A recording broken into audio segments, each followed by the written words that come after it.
है, अमेरिका ने हमको ऑफर किया कि अगर आप चाहें तो हम जांच में सपोर्ट कर सकते हैं। ये मार्को रूबियो हैं, G7 की अभी फॉरेन मिनिस्टर लेवल की मीटिंग्स थी कनाडा के अंदर, उसमें भारत के विदेश मंत्री से इनकी मुलाकात हुई और इन्होंने मीडिया के सामने ये वाली बात कही कि हमने भारत को बोला कि क्या हम आपकी जांच में सहयोग करें, भारत ने इनकार कर दिया। भारत किसी भी दूसरे देश को इन्वॉल्व नहीं होने देना चाहता। भारत कहता है अबे हम खुद टॉप 5 इकोनॉमीज में से एक हैं, हम अपनी जांच एजेंसीज पर पूर्ण ट्रस्ट करते हैं। हमारी जांच एजेंसीज ने एक बहुत बड़ा हमला होने से रोक दिया। जांच एजेंसीज इस हद तक पहुंच गई थी कि उस आदमी को खुद को कार में रख करके ब्लास्ट करना पड़ा, क्योंकि उसे डर था कि अब मैं मारा जाऊंगा। जो मरा ना दिल्ली ब्लास्ट के अंदर, वो खुद डर गया था। सोचो 140 करोड़ में एक एक आदमी जो देश के खिलाफ सोच रहा था, उसके दिल में यह भय हो गया कि अब मैं पकड़ में आने वाला हूं, मुझे मरना ही अल्टीमेट विकल्प दिख रहा है। मार्को रूबियो ने इस बारे में जो बात बोली वो समझने योग्य है, और वो ये कह रहे हैं कि हमें भारत की जांच पर पूर्ण विश्वास है, भारत कैपेबल है, वो कर सकते हैं अपनी जांच, ये एक्ट ऑफ टेरर है, इसको वो मानते हैं। देखिए उन्होंने कहा है, they are very capable of these investigations, they don't need our help and they are doing a good job. जब ये बात अमेरिका बोल रहा है, इसका मतलब समझिए कि उन्हें हमने बता रखा है कि हम पाकिस्तान नहीं है जो आकर के आपके सामने हर बार हाथ खड़े होकर खड़े हो जाएंगे, लीजिए सर दीजिए हमें ज्ञान। नहीं, भारत ने अपनी तरफ से बातें साफ रखी। डॉक्टर एस जयशंकर ने बिल्कुल मौके पर जाकर के उनको बातें बताई। आप कहेंगे बताने की जरूरत ही क्या थी, क्या हमारे ऊपर बैठे क्या? जी नहीं साहब, हम तो कनाडा गए थे, G7 की मीटिंग में हमको बुलाया गया था। G7 के अंदर विदेश मंत्रियों की बैठक थी, और जब बैठक थी तो वहां पर मार्को रूबियो भी थे और भारत के विदेश मंत्री भी थे, दोनों की मुलाकात हुई। केवल इसी घटना पर नहीं, बायलैटरल ट्रेड्स को लेकर के भी चर्चाएं हुई, तमाम बातों पर चर्चाएं हुई। उम्मीद है कि अब आपको यह सारा मसला क्लियर हो गया होगा। तो अब हमें इंतजार किस बात का है? इंतजार इस बात का है कि इस टेरर अटैक पर भारत यह अनाउंस कर दे कि यह हमला पाकिस्तान की तरफ से था, फिर ऑपरेशन सिंदूर 2.0 ऑन हो जाएगा। यह रहा विश्लेषण का पहला पार्ट। अब चलते हैं हम दूसरे पार्ट की तरफ। क्या पार्ट? यह कि यह घटना घटी कैसे, मतलब इस घटना के तार क्या थे, कहानी कहां से शुरू हुई, अल्टीमेटली पाकिस्तान का इन्वॉल्वमेंट इस घटना में है कैसे, जो थोड़े दिन बाद आउट होगा, जो बात निकल कर आएगी वो कहां से शुरू हुई। अब उस पर चलते हैं। देखिए साहब, यह हुआ क्या। 8 तारीख के दिन भारत की मीडिया में खबर आती है, और खबर यह आती है कि जम्मू कश्मीर के बहुत से इलाकों में रेड हुई है। सेवरल लोकेशंस पर कुलगाम के अंदर रेड हुई है। कुलगाम के अंदर, जम्मू के अंदर बहुत सी जगह पर रेड कराई गई है। रेड से मतलब भारत की सिक्योरिटी फोर्सेस लगभग 59 जगहों पर इस तरह से जांच करने पहुंची, बहुत ही तेजी से। तस्वीरें आई, वीडियोस आए। सुबह 8 तारीख के दिन सुबह सुबह इस तरह के वीडियोस आने शुरू हो गए थे। 59 लोकेशंस पर जांच एजेंसीज पहुंच पहुंच करके रेड एक्टिविटीज कर रही थी। अब आप पूछेंगे जनरली ये जो रेड दिख रही है, ये तो फिल्म की शूटिंग सी दिख रही है। बोले क्यों? कैमरा लेकर रेड कौन करता है? बड़ा सवाल है ये। भाई रेड तो वो होती है जो गुप्त रूप से होती है। यहां पर ये बंदूक लेकर घूम रहा है, कैमरामैन पीछे चल रहा होगा, तभी तो ये निशाना आया होगा। आप सोचिए ना कि ये पुलिस वाले जो चल रहे हैं, ये कैमरे के सामने दौड़ रहे हैं। इसका मतलब ये तो पिक्चर की शूटिंग ज्यादा लग रही है रादर देन किसी जांच के, क्योंकि सिक्योरिटी एजेंसीज ऐसी जगह पर कैमरा लेकर नहीं घूमती। ये सिंबॉलिक एक्ट था। जांच के साथ साथ ये संदेश भिजवाना कि सुनो, तुम्हारे आकाओं के ठिकाने पर जांच एजेंसीज पहुंच चुकी हैं, टीवी के माध्यम से जान लो। देखो, जम्मू कश्मीर से कोई भी खबर जब बाहर आती है, तब पुलिस चाहती है, फोर्सेस चाहती हैं, तो खबर बाहर आती है। न्यूज मीडिया ऐसे फोर्सेस के साथ घूमने के लिए फ्री नहीं है। वो पूरी तरह से फोर्सेस अपनी तरह से चीजों को देखते हैं। उनको पता है कि यहां से खबर निकाल के देनी है, तो वो जानबूझ कर दी गई। इसके पीछे की बड़ी कहानी थी। कहानी क्या थी कि ये जब न खबर आई 8 तारीख को, फिर आई 9 तारीख को कि जांच एजेंसीज लगातार रेड कर रही हैं, और फिर आई 10 तारीख को कि जांच एजेंसी लगातार रेड कर रही हैं। ये जो 3 दिन लगातार जो खबरें आई थी ना, इन खबरों का परिणाम था 10 तारीख की शाम को हुआ ब्लास्ट। ये घटना जो है, ये 10 तारीख के दिन जब आप देख रहे हैं कि ये मंडे के दिन जो ब्लास्ट हुआ, इसके पीछे 10 जिलों में हुई जो रेड थी ना, वो स्ट्रेस पैदा कर गई उन आतंकियों के दिमाग में कि भाई डर जाओ, क्योंकि हमारे ठिकानों पर रेड पड़ना शुरू हो चुकी है। हम ये बोलते हैं कि ये आतंकी घटना है, इसका मतलब किसी ने हमें आतंकित करने का प्रयास किया है। देश खुद को आतंकित नहीं करता है। देश के देश विरोधी जो हैं, परपिट्रेटर्स जो हैं, या राष्ट्र विरोधी हैं, वो राष्ट्र के अंदर अशांति फैलाने का प्रयास करते हैं। ये राष्ट्र विरोधी राष्ट्र के भीतर भी होते हैं। कई ऐसे सांप भी तो हैं जो आस्तीन में पले हैं, जो हमारे साथ ही रहते हैं, हमारा ही दिया खाते हैं, हमारे ही संसाधनों का दुरुपयोग करते हैं, और हमारे ही देश को नुकसान पहुंचाते हैं। ऐसे लोग भी तो भारत में हैं। तो हमें यह पहचानना है कि यह घटना किसने की। तो आतंकी घटना जब आप बोलते हो, तो यह जिम्मेदारी भरा बयान था। मतलब यहां पर देखने की आवश्यकता है, जैसे हमारे देश में जब पहलगाम में आतंकी हमला हुआ, तो घटना के तुरंत पीछे हमने अनाउंसमेंट कर दिया था कि यह आतंकी हमला है। लेकिन इस बार क्या था, इस बार हमने समय लिया ब्लास्ट को आतंकी घटना बताने के लिए, पूरी जांच की। जब हमने ये जांच की तो इसके पीछे का एक तर्क ढूंढा गया कि ऐसा हुआ क्यों। इसके पीछे की कहानी यह है कि इस समय जब ये सेशन, जब घटना घटी थी, मैंने उस दिन भी आपके सामने एक सेशन किया था और कहा था कि अमेरिका के इंटरफेरेंस के चलते भारत बहुत जिम्मेदारी से काम कर रहा है। ऐसा क्यों? क्योंकि जैसे ही हम आतंकी घटना बोलेंगे, भारत एक्ट ऑफ वॉर में जाएगा, act of war operation 2.0, operation Sindoor 2.0 को एक्टिवेट कर देगा। यानी पाकिस्तान इसके लिए जिम्मेदार है। यह जिम्मेदारी देने से पहले हम सुनिश्चित करना चाहते हैं ताकि अमेरिका अगली बार हमारे सामने कोई भी बाधा बनकर खड़ा ना हो। भारत के विदेश मंत्री की अमेरिकी विदेश मंत्री से कल बातचीत होती है, इन पर्सन मुलाकात होती है, और भारत के विदेश मंत्री उन्हें बताते हैं कि देखिए ये हम जांच कर रहे हैं और ये इस तरह से आतंकी घटना निकल कर आ रही है। इसका मतलब यह है कि हमने आतंकी घटना डिक्लेयर करने से पहले पूरी जांच को बखूबी किया, स्टेप बाय स्टेप हर कड़ी को ढूंढा। और आज मैं पूरा एक्सप्लेन करूंगा आपको कि यह घटना कैसे हुई और इसमें पाकिस्तान कनेक्शन क्या है। हम पूरा आपके सामने आज इसको डिकोड करेंगे, ठीक है। अब क्या होता है, ये टेररिस्ट अटैक है, ये बात अमेरिका खुद बोल देता है। ये टेररिस्ट अटैक जो भारत बोल रहा है, ये अमेरिका भी बोलता है।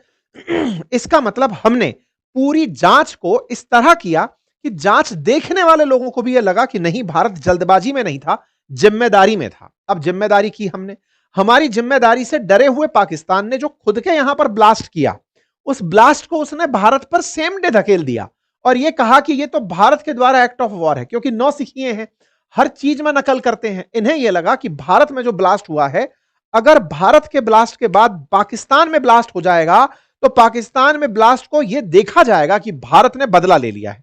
भारत इस बार लंबी पारी खेलने वाला था, उसे जो पिछले समय ट्रंप का जो अनुभव था उससे पार निकलना था। इसीलिए हमने तुरंत ब्लास्ट करने की जगह, जो कहा गया पाकिस्तान के द्वारा इधर इस्लामाबाद में ब्लास्ट होता है, उधर की तरफ से तुरंत बयान आ जाता है इनका और ये कहते हैं भारत ने हम पर हमला कर दिया है, भारत के द्वारा किया गया आतंकी हमला है। नहीं, भारत के ऊपर इन्होंने जितना तेजी से ब्लेम गेम खेला, इससे ये पकड़ में आ गए। मतलब ये ऐसा था कि आपने बिना जांच के, मतलब ये इतना बेवकूफी और मतलब कायराना काम था कि इनके यहां पर सेना ही इनके यहां ब्लास्ट कराती है। इनके इस्लामाबाद में ब्लास्ट होता है, 10 लोग मरते हैं, बोले हाँ भाई साहब 2 = 2 कर दिया, सब बराबर हो गया, x = y कर दो। भारत में दिल्ली में ब्लास्ट हुआ है, पाकिस्तान के इस्लामाबाद में हुआ है, हमारी जिम्मेदारी नहीं है साहब, हम जिम्मेदारी से भाग रहे हैं। ये डर गए। पाकिस्तान में जो ब्लास्ट हुआ, पाकिस्तान के प्रधानमंत्री निकलकर तुरंत भारत का नाम लगा दिए बिना जांच के। भारत यही चाहता था कि तुम जल्दबाजी करो और पकड़े में आओ। यही पकड़े के कारण है कि अमेरिकी विदेश मंत्री भारत के लिए बयान देते हैं कि भारत बहुत अल्टीमेट जांच कर रहा है और हमको उसकी जांच पर पूरा विश्वास है, वो सक्षम लोग हैं और जांच के बाद ही कोई बात निकल कर आएगी। तो ये जल्दबाजी में किए पकड़ में आ गए। कहते हैं ना, आप जल्दबाजी में गुनहगार के साथ, चोर के साथ दिक्कत क्या होती है कि जब वो चोरी करके जाता है तो वो कुछ साक्ष्य छोड़ जाता है। तो इनके द्वारा चोरी के साक्ष्य छूटे, खुद के लोग भी मरवाए इन्होंने और बदनाम हुए सो अलग। खैर आगे बढ़ते हैं। अब बात आती है ऑपरेशन सिंदूर की। मैं आपको याद दिला दूं, पिछली बार जब हमारे देश में पहलगाम आतंकी हमला हुआ था तो उस समय भारत ने आतंकियों को निशाना बनाने के साथ साथ उनके ठिकानों को भी निशाना बनाया था ऑपरेशन सिंदूर के अंदर। और भारत के द्वारा जब यह बात बोली जा रही है कि हमारे यहां यह आतंकी हमला है, तो इससे फिर से पाकिस्तान की चिंताएं बढ़ेंगी, क्योंकि पहलगाम में आतंकी हमले के खिलाफ ही हमने ऑपरेशन सिंदूर किया था और हमने यह जरूर कहा था कि याद रखिएगा, आने वाले समय में कोई भी टेरर अटैक अगर भारत में हुआ तो उसे ट्रीट किया जाएगा as an act of war. यह बात आप सभी को समझ में आनी चाहिए। एक्ट ऑफ वॉर का मतलब है कि यह युद्ध भड़काने वाला कृत्य है, हम इसके खिलाफ युद्ध लड़ सकते हैं। मतलब ऐसा नहीं है कि टेररिस्ट था तो हम टेररिस्ट को मानेंगे, नहीं। अब इसमें भी एक अंतर है साहब, टेररिस्ट अटैक और वॉर में अंतर क्या होता है। वॉर में नेशन इन्वॉल्व होते हैं और टेररिस्ट अटैक में यूनिट इन्वॉल्व होती है, पार्टी इन्वॉल्व होती है कि भाई जैश ए मोहम्मद ने किया, कि अलकायदा ने किया, कि मतलब जो भी और जो आतंकी समूह हैं उनमें से किया। तो वॉर जब शब्द यूज करते हो तो वॉर आतंकियों के खिलाफ नहीं होती, नेशंस के खिलाफ होती है। मतलब ये समझना है आपको कि ब्लास्ट अलग कहानी है, टेररिस्ट अटैक अलग कहानी है और इसके बाद में वॉर एक अलग कहानी है। वॉर नेशंस के बीच लड़ा जाता है। 193 देश यूएन में अगर हैं तो इसका मतलब है कि उनके बीच अगर कभी फाइट होगी तो उसे वॉर कहा जाएगा, ठीक है। रशिया यूक्रेन में वॉर चल रहा है, अलकायदा के खिलाफ अमेरिका या फिर जो तालिबान के खिलाफ अमेरिका अफगानिस्तान में जो कृत्य कर रहा था वो वॉर नहीं थी। अफगानिस्तान में वो आतंकियों को मिटाने का मिशन चला रहा था, उसको उसने ऑपरेशन नाम दिया था। यहां पर ध्यान देने की बात है कि हम जब एक्ट ऑफ वॉर बोल रहे हैं, अर्थात इस घटना को ही, आने वाले समय में आतंकी घटना को ही हम युद्ध का घटना मानेंगे, हमारे देश में युद्ध कर दिया गया है ऐसा मानेंगे, ये बात हमने बहुत पहले से अनाउंस कर रखी है। ये घटना आप देख रहे हैं 15 मई की है, रक्षा मंत्री के बयान की। अर्थात अगर हमने टेररिस्ट अटैक देखा तो समझो दिल्ली ब्लास्ट था, दिल्ली ब्लास्ट को हमने टेररिस्ट अटैक डिक्लेयर करने में समय लिया। ये अल जजीरा ने कवर किया, अल जजीरा ने किया कि नो ब्लेम, भारत ने अभी तक किसी पर आरोप नहीं लगाया है। Why India is being cautious with accusation after Delhi blast, Bharat रुक क्यों रहा है, किसी पर आरोप क्यों नहीं लगा रहा है। इन्हें लगा कि भारत डर गया है, भारत इस बात से डर गया है कि पाकिस्तान का नाम ले लिया तो भाई साहब पाकिस्तान के साथ हमारा युद्ध हो जाएगा। अबे मूर्खों, हमें पता था कि वो डर के मारे खुद ही खुद के यहां ब्लास्ट कराएगा, वो खुद ही खुद को फिर से अब इस बार फील्ड मार्शल की जगह एयर मार्शल बना देगा, कुछ ना कुछ तो बना देगा। लेकिन मुसीबत यह है कि भारत इस बार संभल कर चल रहा था। देखिए ऑपरेशन सिंदूर के दौरान भी जिस तरह भारत ने जिम्मेदारी पूर्वक कार्य किया था वो काबिले तारीफ है। हम बताकर किए कि मारने आएंगे, मार कर आए, और आकर के रिपोर्ट किया कि अगर तुम अब और करोगे तो हम मारेंगे और तुम रुक जाओगे तो हम रुक जाएंगे। सब कुछ वैसे ही हुआ, लेकिन वहां पर एक अमेरिका में बैठा हुआ बैंड बाजा जो था वो बजता रहा, उसके चक्कर में उसको धूमिल कर दिया। अदरवाइज भारत ने उस समय भी एक्सट्रीम प्रोफेशनलिज्म दर्शाया था, पूरी तरह से सिलसिलेवार तरीके से सबको तैयार करना, दुनिया को इन्फॉर्म करना, बिल्कुल ठिकानों को ठिकाना निशाना बनाना, प्रॉपर तरीके से मीडिया ब्रीफिंग होना, सारी डिटेलिंग देना कि हमने इतने ठिकाने रद्द मार दिए हैं इनके, सब कुछ हमने प्रोफेशनली किया था।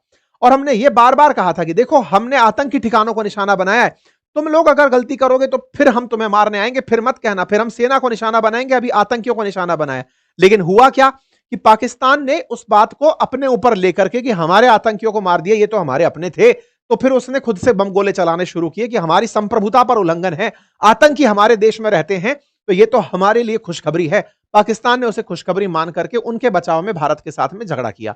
कुल मिलाकर के ऑपरेशन सिंदूर भारत का एक सक्सेसफुल मिशन था। मिशन किस मायने में था कि भारत ने एक्सट्रीम प्रोफेशनलिज्म दिखाया था, हर यूनिट अपने आप में कोऑर्डिनेटेड थी। फेलियर कहां था? विदेशी मामलों के मामले में, नैरेटिव वॉर में फेलियर था। फेलियर कैसे था? हम अपने इस प्रोफेशनलिज्म को अमेरिका जैसे बैंड बाजे के सामने रख नहीं पाए, क्योंकि अमेरिका ने पाकिस्तान से रिश्वत ले ली और उसका गीत गाना शुरू कर दिया। उसके पीछे हमने बहुत सी कहानियां बताई हैं कि उनका न्यूक्लियर वेपन सिस्टम हिल गया था, तमाम चीजें हुई थी, वो खैर अलग कहानी है। लेकिन इस बार भारत ने फिर समझदारी करी, भारत ने वेट किया जांच करने का, और इस बात को प्रधानमंत्री ने भूटान जाके कहा और कहा कि हमारी जांच एजेंसीज इस मामले में पूरी तह तक जा रही हैं कि यह कॉन्स्पिरेसी किसने की थी। अर्थात अब जब हम कुछ करेंगे तो इसके खिलाफ हम किसी की सुनेंगे नहीं।